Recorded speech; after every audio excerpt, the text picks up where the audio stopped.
BloombergQuint. Now, as you know, India has adopted a zone-wise exit strategy from the over 40-day lockdown that will now continue to persist for 2 more weeks.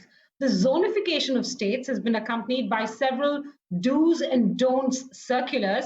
And then there's the issue of conveying migrant labor safely home, raising funds to continue the battle against COVID-19, even while states battle the spread of the virus. Now, one state that has in a very well acknowledged success in flattening the curve is Kerala. For the past 2 days, in fact, the state has reported no new coronavirus patients. State Finance Minister Dr. Thomas Isaac joins us to talk about this national exit strategy and how states can best administer it. Dr. Isaac, thank you very much for your time this afternoon. Let me start by asking what you make of this red, orange, green zone exit strategy and how easy or difficult it is for states to coordinate with the center in being able to administer this. Well, I think there are certain features of our strategy we deploy which needs to be discussed. I don't think it has been adequately discussed. One, of course, like the rest of the country, we are focusing upon preventive approach, containment strategy. Now there is a whole lot of debates going on regarding the level of testing. Now it is circumscribed by the number of kits that you can have, which is scarce and so on. Therefore, while Kerala, you can see the number of tests are significantly above national average, but the way we administer the test is very important. We have been focusing on quarantining. Any positive case, you trace all the contacts, have them all quarantined, either on the house or institutional, and keep them under strict observation. We don't immediately test them all, you see, because the result of the test can be known only after after a few days, the incubation period. And therefore, testing negative doesn't mean that you are not infected. And therefore, our focus has been on quarantining them under strict observations. And if there is any symptom, then you immediately test them. Okay. And otherwise, we have been keeping many people asking them, unless no symptom is there for 28 days. So even if asymptomatic case staying in 28 days, they would be clean by the time they come out. So though the number of tests is above national average, that has been very used with great care and focus. See. And therefore, the number of cases in Kerala, say secondary infection, is very low. It's a kind of 0.4%, that's all. Very, very low. While national average, I guess, should be to spread. The RO figure is also very low. Therefore, I think this has played a very important role. Now, second, we have been also taking care of generally the population, income transfer to them. We have transferred income transfer itself. There's a small state at something like 8,000 crores of rupees.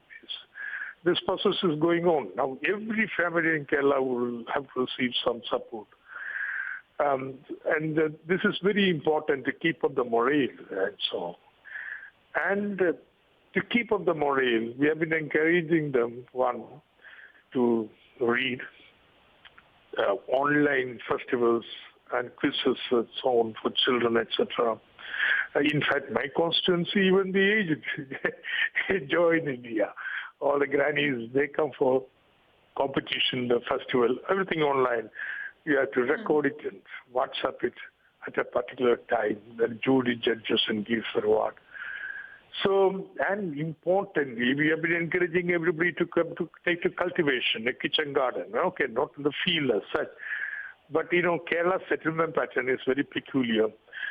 We have not, every house are not clustered together, but spread out.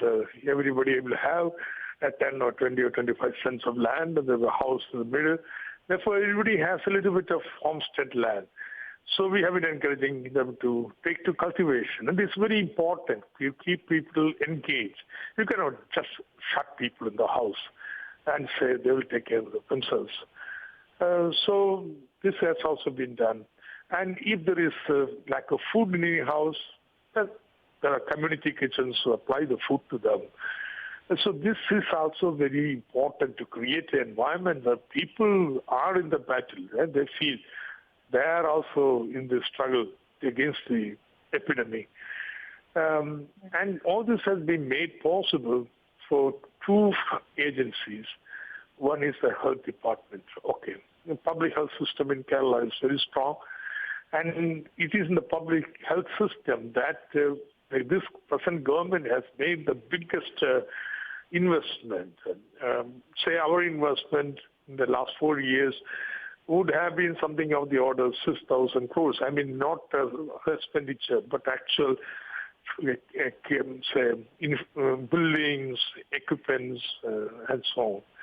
And we have appointed, I just checked now, more than 5,500 doctors, nurses, and paramedical staff.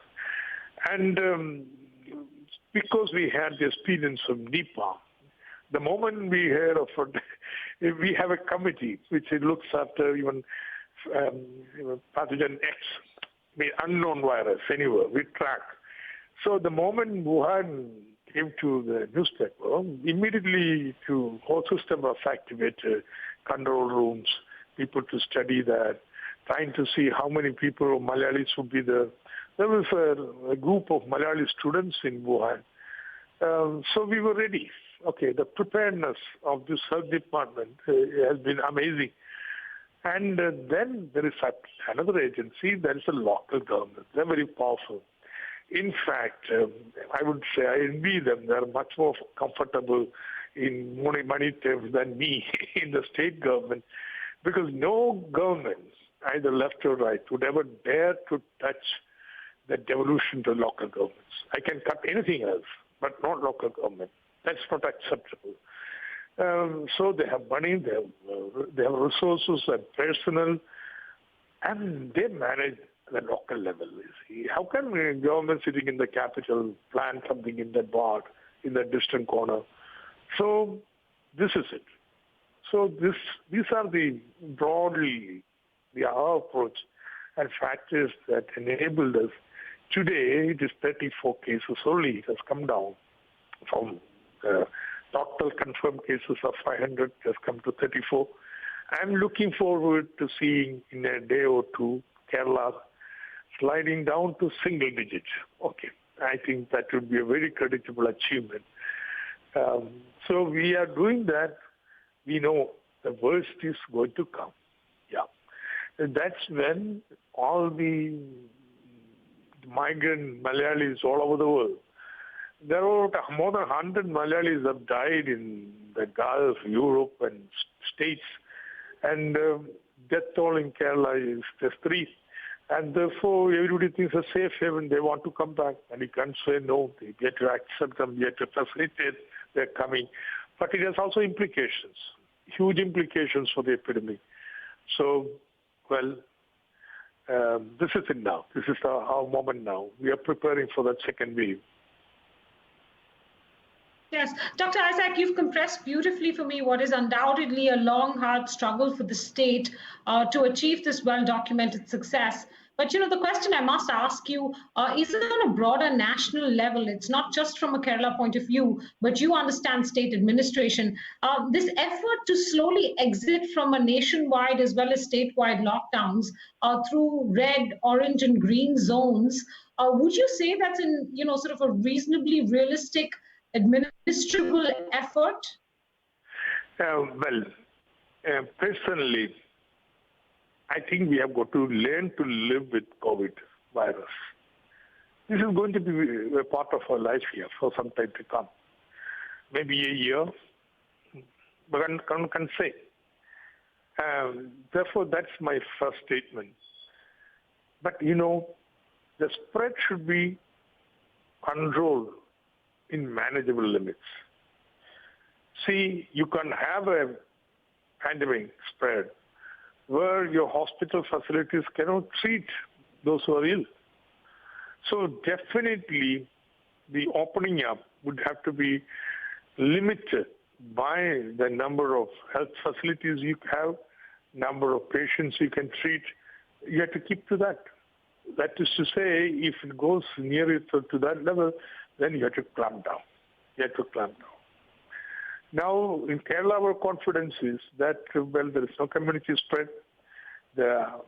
Because people are quite aware of it, anybody gets a fever, it is immediately reported to the PHC. You cough too loud in the house, somebody will fall up. So that's a kind of health awareness that exists. And therefore, we think we can do that. But what we are planning, therefore, is a process of reverse quarantining.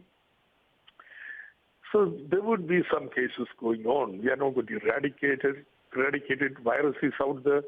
So what do? You protect the vulnerable. But in Kerala it will be very large number, some 20 lakh minimum. We are preparing the list, everything, every house. I can speak because I work at the micro level also in my constituency.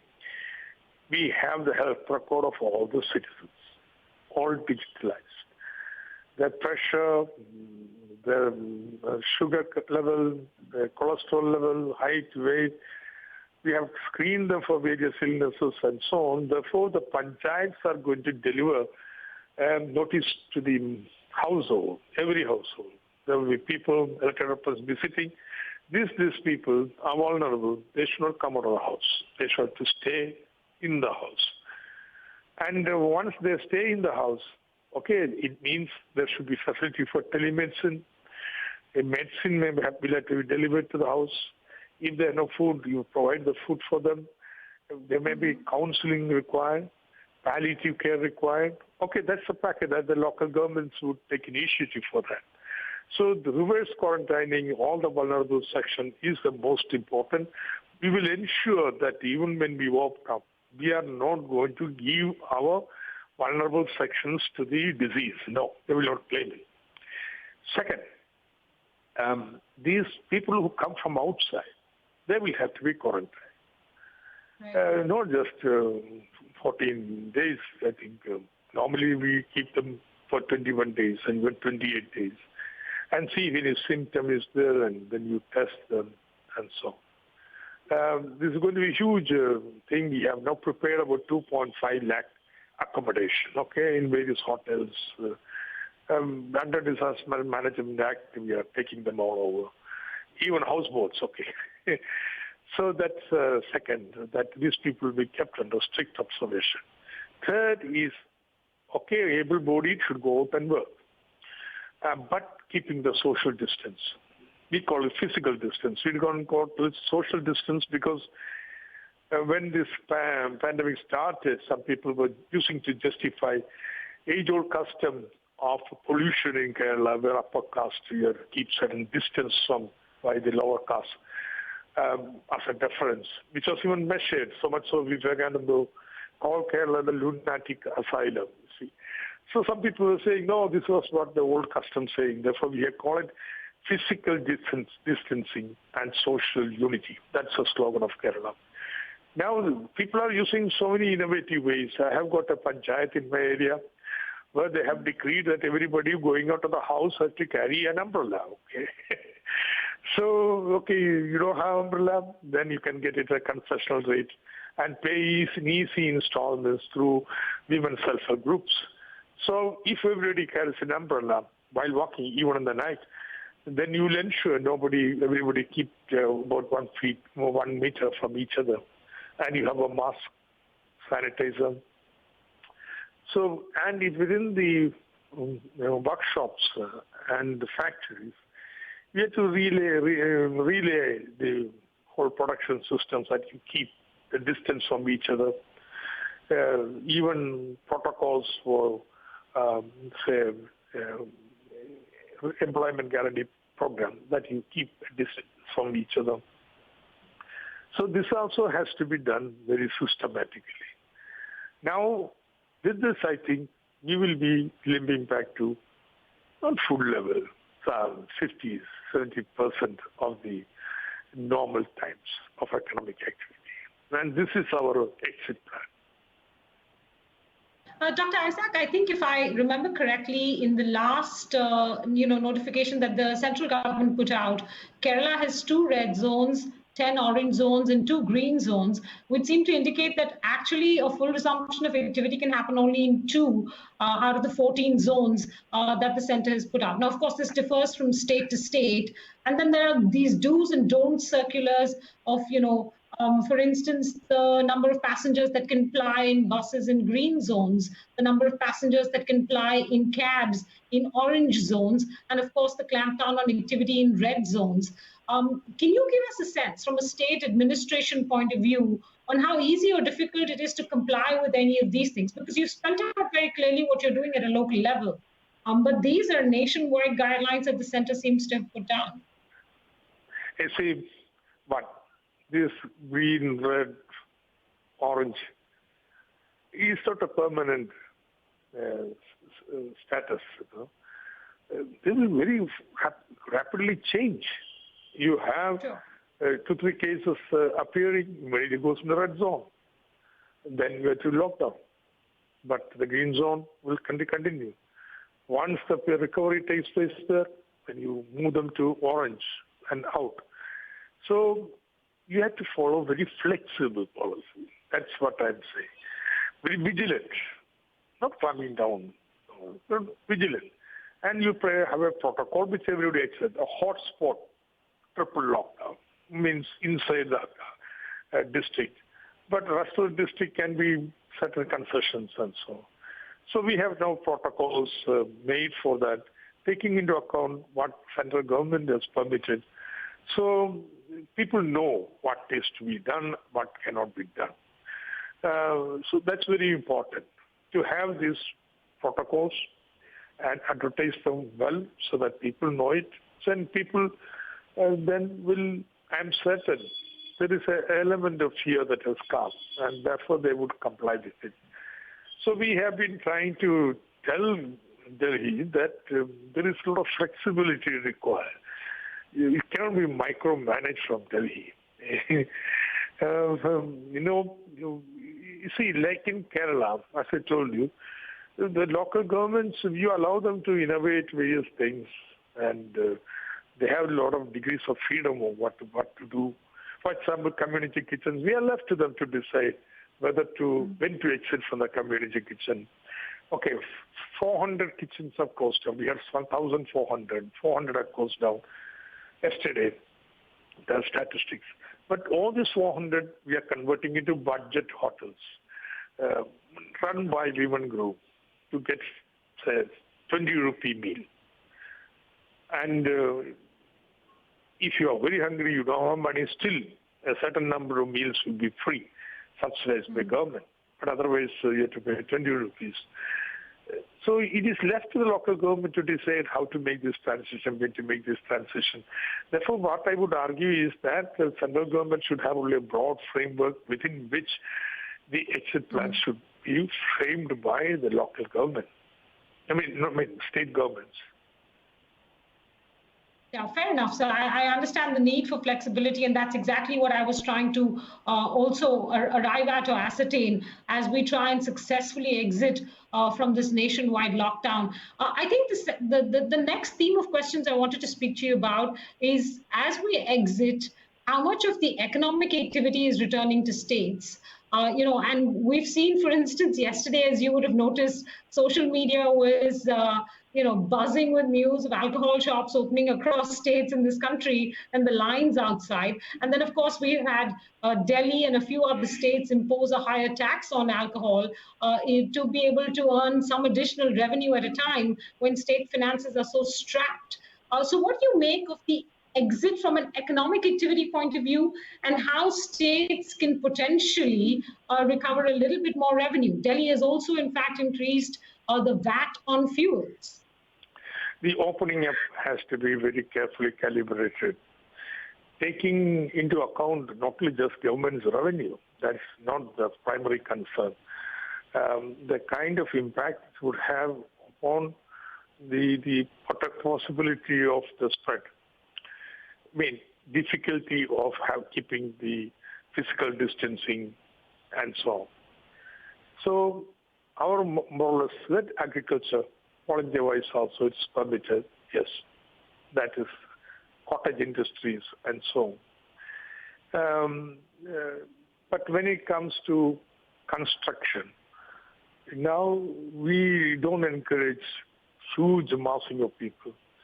So construction companies would have to have their workforce spread, say, undertaking different activities. Normally you have a sequential activity going, but that will have to be changed, the normal sequence. Say coming specifically, for example, the shops, that's where this problem crops up. We are not going to permit malls and multi-story shopping malls, etc., to be opened. That's one. They're still closed, and they may not open also immediately. But all these small petty shops and so on, everywhere they're open. And there are strict times on which the other shops are open. But we are not opening beverages, for example. Though Kerala is a state that doesn't have prohibition. There's a simple reason that we find it will be very difficult to control the crowd, just as you saw in Delhi and so. Not that we didn't use a good money for the revenue for the government, but we have to ensure a system by which the crowds can be controlled. And we want to do that also because, there's a cost to having the shops closed. Right. Bootlegging is improving. I mean, it's spreading like all over. Yeah? In the first week, there were, I think, 5-6 suicides because of withdrawal symptoms. And now we don't hear about it. I'm afraid of that because no protest from the drinkers and so on. So it shows there are some alternative sources. And that's bad because that creates law and order problems later. Then you can have a huge tragedy. Therefore, there is a social cost to keeping these things closed. But at the same time, we have to devise a system which will ensure the crowds won't be there. So maybe, I don't know how people are putting their heads together, how to do that. At the same time, you don't want to deliver it to the house because there are many people who are concerned with alcoholism in the society, genuinely concerned, and they would be very critical, up in arms. We don't want to create unnecessary quarrels and so on. Avoid them as far as possible.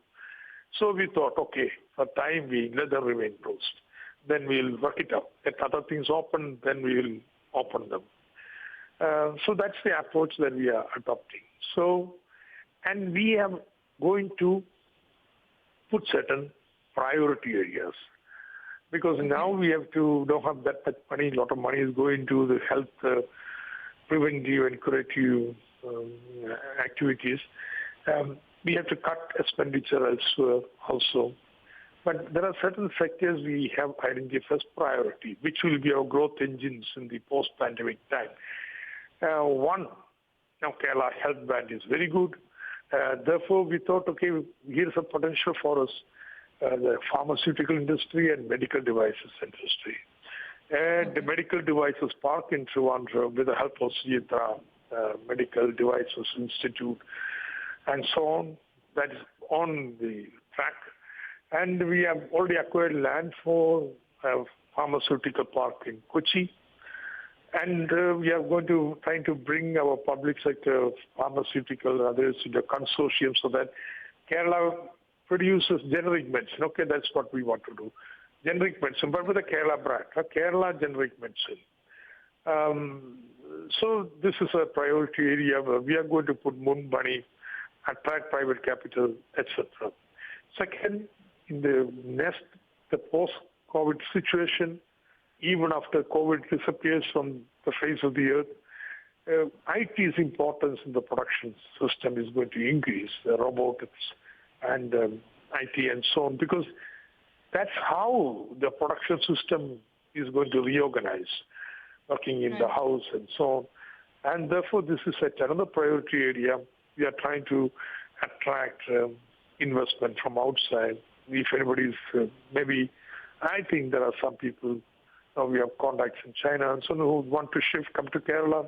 It's a safe place. Well, that's one attraction that we are going to put up. That Kerala is safe. Kerala will take care of you if you come to Kerala. So that's the second priority sector. Third is tourism. And tourism, once again, riding upon our new brand image. And tourism, we will start marketing now. Tourism won't restart till next summer. So, all right, next summer.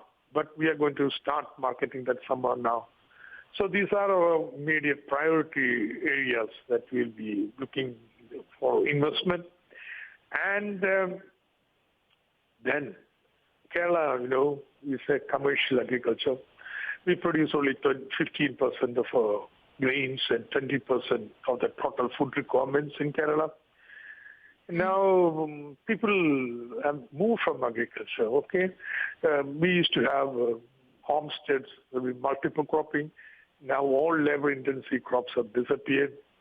So we are thinking that this is an opportune moment, bring back Kerala agriculture, homestead cultivation, revive our paddy fields, which are very important ecologically also, because the whole water cycle is disrupted when paddy fields disappear.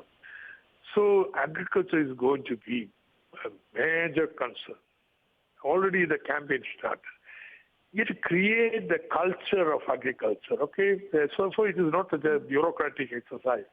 This will be a big campaign where the local governments will also be involved. They are the fulcrum around which this agricultural revival is going to take place. And finally, I cannot explain why. I think whole consumption pattern in Kerala has changed and so on. Therefore, a lot of waste. It's a waste economy also, generate a lot of waste. But COVID is bringing in good habits. So, entire NREG this year is going to be focused upon cleaning of our 80,000 kilometer canals. Okay, Kerala is crisscrossed with canals. They are going to be cleaned. So that we are going to start immediately. Plants are ready and so on, moving. And ensure that the whole organic waste is treated, composted in your own house. Yeah, it can be done. It's simple. Of course, in the cities there are waste to energy, some plants and so on being done. But rest of the country, you don't burn up your organic waste. Earth needs it back, okay?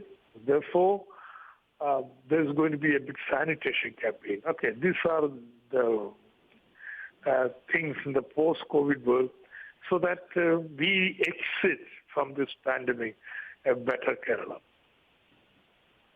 Dr. Isaac, those are all great ideas, but these are long-term ideas, sir. You've spoken to my colleague Ira on multiple occasions in the past with regards to the financial crunch that states are facing across India. I think more recently you did a couple of interviews speaking of how Kerala is facing a financial crunch. So my question to you is that the exit from the pandemic, also needs to, in a sense, be aligned with being able to enhance the financial ability of states to fight any resurgence in cases, etc.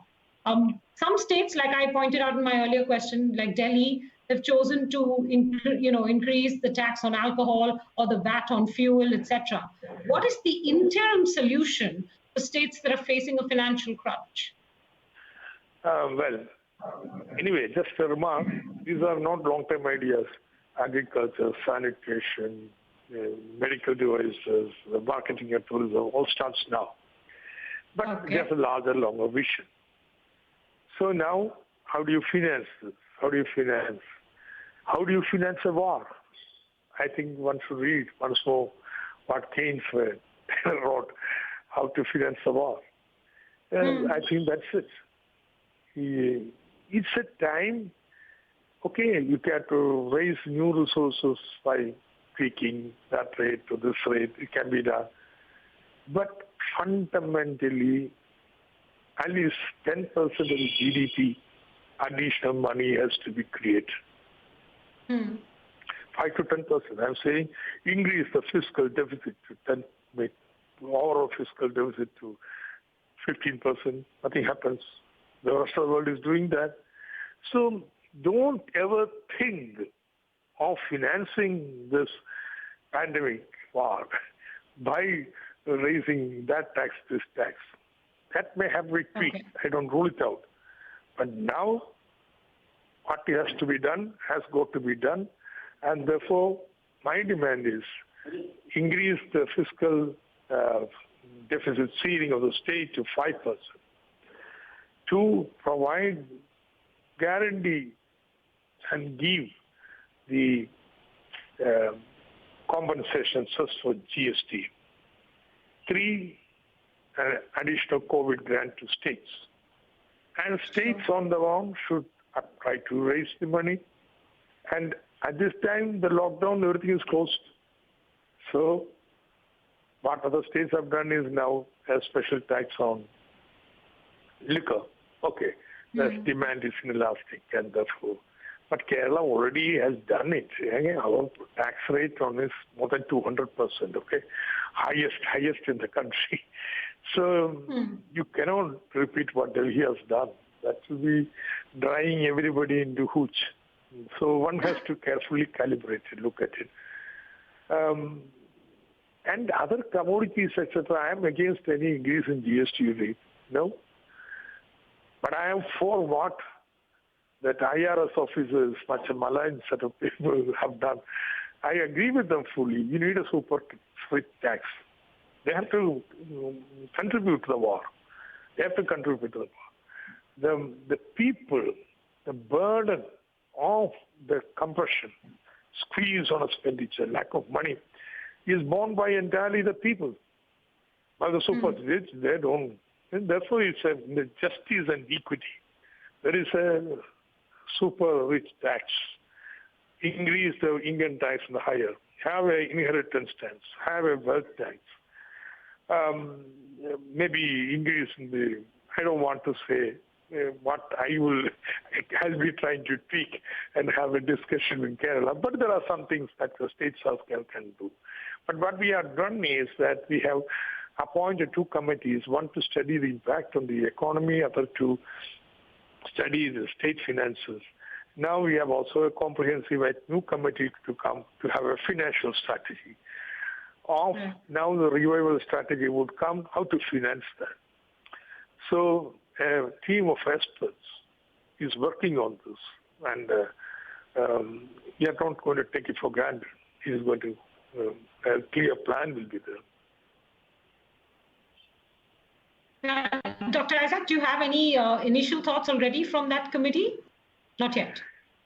Only thing that they have given is some estimate of what is the cost of the lockdown. Okay. But within a week it would be ready. See, Kerala doesn't have an input-output matrix. So we thought, okay, now GST data is there. We'll use that.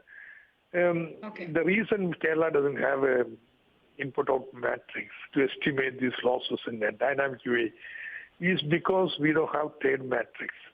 Kerala, 75% of the 80% of the production is exported to other states and foreign countries, and we are dependent about 70% of our consumption from outside. And this being the situation, without accurate trade metrics, it's not possible to have an input-output table for the state.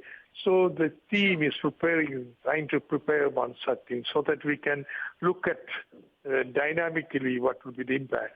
And we also want to look through May, how the second wave is going to come, how severe, before we decide upon trying to quantify what would be the loss itself. All right. Dr. Isaac, I have one quick last question because I do know that you have a very busy day. Given that we're trying to exit from the lockdowns, even as we don't know what the resurgence potentially of cases could be state-wise, nationally, and of course globally, the same question is being asked. There has been a delay so far, or at least so far, we haven't heard of any economic relief or rescue package further from the center. How critical is it for the center to quickly announce, a fiscal relief, rescue, and even maybe stimulus package, so as to be able to ensure that this exit is administered fairly and this exit actually also succeeds both from a social point of view as well as from an economic point of view? Right. Internationally, the rich countries should stop taking the repayments on the past debt from the developing countries. And IMF create minimum 1 trillion SDRs. Okay. And India should stop support, not oppose it, as they have done in the last meeting, where India joined with the US to block SDR. I don't know what is the economic rationale in doing that. 2, within the country, there will be 3 components. One for the people, income transfer, 7,500 rupees minimum to every family in the country. It's a time to see the NREG workers. Last year's half the wages can be given us advance. Okay, that's no additional expenditure, advance, to be recouped from the future wages. And introduce universal pension. Okay, this is a kind of income transfer to the poor and make the food grains available to them. Second, the MSME sector, the farmers, extend the moratorium for 1 year and government waive the waiver, the interest on that. It costs $1 trillion. Well, that is something should be done. If you don't want the most of these enterprises folding up, and ensure at least 20%, 25% the additional working capital to them. Third, for the states, they are the front line of the battle. Raise the fiscal deficit ceiling to 5%. Give the GST compensation. 3, additional COVID grant. So I think these are the 3 components of the central package, I would expect. All right, and let's hope they come through quickly. Dr. Isaac, thank you very much for your precious time today, and thank you for speaking to us here at BloombergQuint, sir. Okay, thank you.